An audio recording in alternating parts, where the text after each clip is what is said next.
ज़रूरत है। मैं आपको एक गीत सुना देना चाहता हूँ। निवेदन करता हूँ, यकीन मानिएगा, मैं जो अभी तक कर रहा था वो मैं सारी रात कर सकता हूँ, लेकिन जब हमें अवसर मिलता है तो हमें वो बात भी करनी चाहिए जो समय की मांग है, जो इस वक्त समाज को ज़रूरत है और जिससे समाज का कुछ हित हो जाए। तो मैं इस अवसर का फ़ायदा उठाना चाहता हूँ और एक ऐसी बात आपके सामने करना चाहता हूँ, एक गीत आपको सुना देना चाहता हूँ। मुझे बड़ा अफसोस होता है, वो देश जिस देश के पास वेद जैसे शीर्षतम ग्रंथ हैं, वो देश जिसके पास उपनिषद हैं, वो देश जिसके पास गीता है, उस देश में कोई अवसाद से आत्महत्या कर लेता है तो मुझे लगता है ये हमारे लिए बड़ी शर्म की बात है। मुझे ऐसा लगता है जब कोई समस्या आती है तो वो एक अवसर होता है। किस चीज़ का अवसर? आप लोग सब जानते हैं, अर्जुन को भगवत गीता प्राप्त हुई।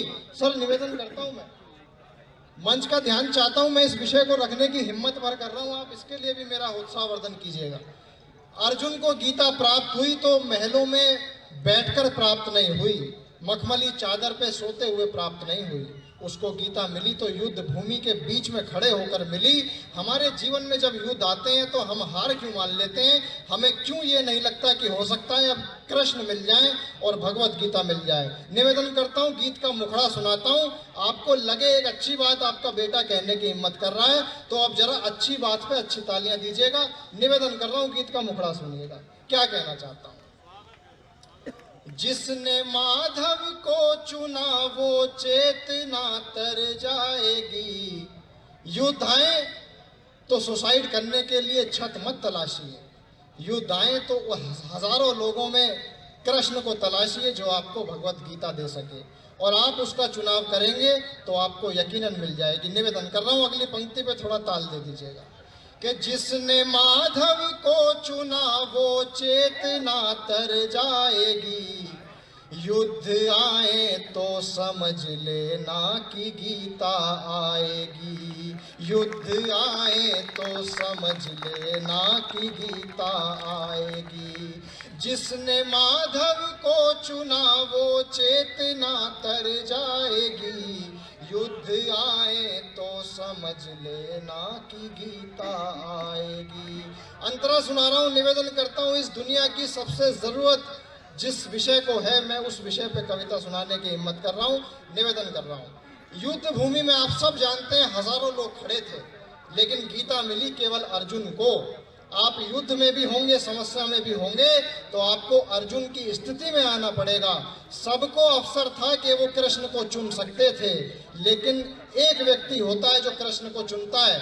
निवेदन करता हूँ, अंतरा सुनिए कि युद्ध भूमि में खड़े थे चार पांडव और भी, केवल एक को गीता मिली। क्या कारण है? युद्ध भूमि में खड़े थे चार पांडव और भी, कृष्ण से कुछ मांग लेने का चला था दौर भी। सबसे पहले ये अवसर दिया गया दुर्योधन को कृष्ण द्वारा कि दुर्योधन, तुम्हें मैं चाहिए या मेरी सेना चाहिए? तो आप सब जानते हैं उस मूर्ख आदमी ने सेना मांग ली। अगर वो कृष्ण को मांग लेता तो शायद तर जाता। तब कह रहा हूँ कि युद्ध भूमि में खड़े थे चार पांडव और भी, कृष्ण से कुछ मांग लेने का चला था दौर भी।